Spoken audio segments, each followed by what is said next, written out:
Hey there, welcome back. Once again, it is time for the golden age of DC Comics, 365 days, where I take this beloved hardcover coffee table book given to me about 2 decades ago by one of my best friends. This has been surfing my coffee table ever since, and a constant source of comic book shop style conversations, the kind I wish to recreate here today with you. And thank you so very much for tuning in. The golden age of DC Comics runs between 1938 and 1955. The Silver Age from 1956 until 1970. The Bronze Age, I'm a Bronze Age baby myself, runs from 1970 until 1984 or 5. And then the Copper Age begins in 1985. And I get the standards from the most recent Overstreet comic book price guide. Yeah, and from its glossary, this is where I feel I gained some fair standards to have decent conversations about one of my favorite subjects, the ages of comic books. Such as the glossary suggests here that the Copper Age ends in 1993, which makes sense with the advent of Image Comics and of Vertigo being an imprint. But we've been in some kind of nebulous catch-all modern age of comics since 1993 until right now. I think that's just too much. I mean, there's room for greater definition here, and I'm here for that conversation. So yeah, thank you so very much for tuning in. This is a 2004 Abrams press publication, written and curated by Les Daniels, Chip Kidd, and Geoff Spear. And I will also suggest these 2 books as well. All of these books have links to their Amazon pages in the description, where you can pick up your own copies. And Understanding Comics, The Invisible Art by Scott McCloud, great book about comic books and about it's about art history. It's a crash course in art history and the mechanics of comic books and its history. Oh, what an enriching experience this book is. Suggested to any level, from noob to master. If you haven't read this one yet, throw it on your pile, please. And this is just fun. It's How to Draw Comics the Marvel Way. I had it when I was a kid. It's even better right now as an adult. I got a new copy, and I love the insider's view, the inside looking out. You know what I mean? Because we're always on the outside looking in.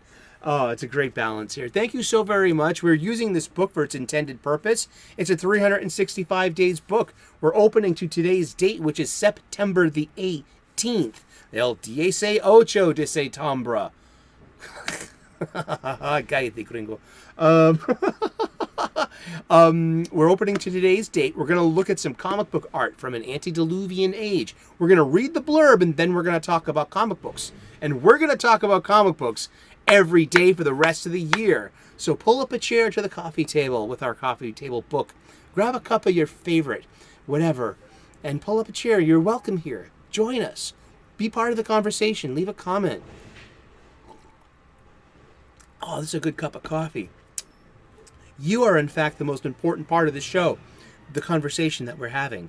Leave a comment and be part of it, please. Oh, I hope you're doing awesome. I hope you're clobbering your problems and not being clobbered by them. And so yeah, let's get to it. I also usually include something called the escapism caveat. I have its own video. You're going to see it over here at the end of the show, and it's about escapism and the need to leave behind this world's problems just for a few moments in a day.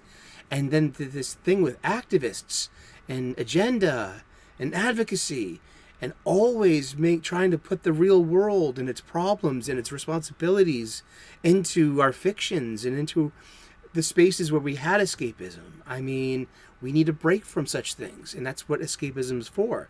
So that's why I bring up the escapism caveat. I gave it its own video, its own space, its own place. I let it air out, and I let her rip too. So yeah, tune in for that. Leave a comment there. I would love to know what you thought about that. Let's open up to today's date. It is September the 18th, and this is art by Dennis Neville from Sensation Comics, number 54, June of 1946, and it's Sargon the Sorcerer. What is up with all of these magicians in these comic books? Give it a break. Oh my goodness. We've got Mandrake the Magician. We've got Ibis the Invincible with the Ibis stick over at Fawcett. We've got Giovanni John Zatara over at National Publications. But over here at All American, we have Sargon the Sorcerer. And the difference, because National Publications and All American, they both are the direct precursors to DC Comics. But All American, being its own imprint, needed their own magician to compete in the marketplace of having magicians. So let's get to it. Some folks believe that a man's fate rests with the stars. Some folks don't. Some folks think that those bright sentinels of the sky watch over us and control every moment of our lives. Some folks don't. It was the same difference of opinion that put Sargon squarely in the middle when he attempted to halt the titanic battle between Calamity and Bella. Whatever it is that means. Calamity, I think that's one of his sidekicks, and that's a word pun for calamity. And let's read a bit more about it, all right? It's September the 18th. The eyes in the skies make this surreal image memorable, along with a light source that seems to go in two different directions. Sargon the Sorcerer was one of the many magicians who got work as a variant on the idea of superheroes. Helping him attend to the client is the rotund Max, the Sorcerer's apprentice. Convinced he's under a cosmic curse, Calamity, that's right, goes to Sargon for supernatural assistance. But all ends happily when the victim's evil star explodes. Whatever that all means. Huh? But I think that, just by, reading more about and reading into the publisher. Okay, now, so All American Comics. His first appearance, All American Comics number 26, May of 1941, and the character's been rebooted twice since, in April 2007, and again in the New 52 in March of 2013. And Sargon the Sorcerer had the Ruby of Life on his tunic. He was originally John Sargent, the son of an archaeologist. I'm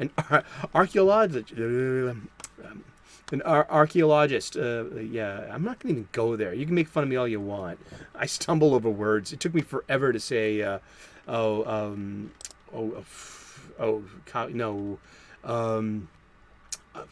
entrepreneur. I could stumble over that and it would be funny. I would mumble and I'd stumble. It's so funny. Haha. Okay. Archaeologist. So the original incarnation is John Sargent, the son of archaeologist Richard Biddle Sargent, who gained magical powers after reciting an incantation while possessing the artifact on hand, having to been gifted from his mother than himself, fearing the perception, blah, blah, blah.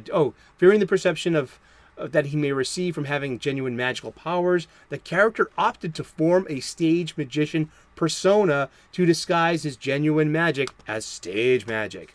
And it was the same trope used over in Zatara as well. And I think Mandrake did the same thing too.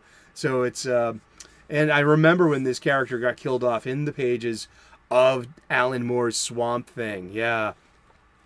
But yeah, so here we go. Let's look at Sargon once again. But yeah, so All American Comics needed their magician because that was just the marketplace.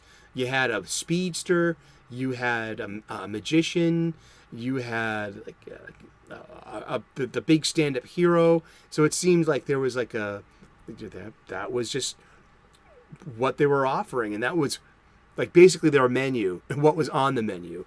Yeah, and so we've been talking about Sargon, and we've been talking about comic books, and we're going to talk about comic books every day for the rest of the year. So tune in tomorrow, 3 p.m. U.S. Eastern, and we'll find out who we're talking about when we turn the page tomorrow. Please like and subscribe. I would love to earn your subscription. We make daily content here. We talk about comic books every day. We talk about cooking. I have the What's Cooking playlist. Check it out in my list of my list of playlists. And I also get spiritual a lot. I am an ordained minister, an amateur theologian, a spiritual guy. We talk about gratitude and spirituality and purpose here a lot. So tune in for that as well. If I can pay forward this sense that I've received from my spirituality to one person, it's all worth it. And hopefully that's you. All right. Thank you so very much for tuning in. God bless. Namaste. Good luck. And we will see you again tomorrow in those funny pages.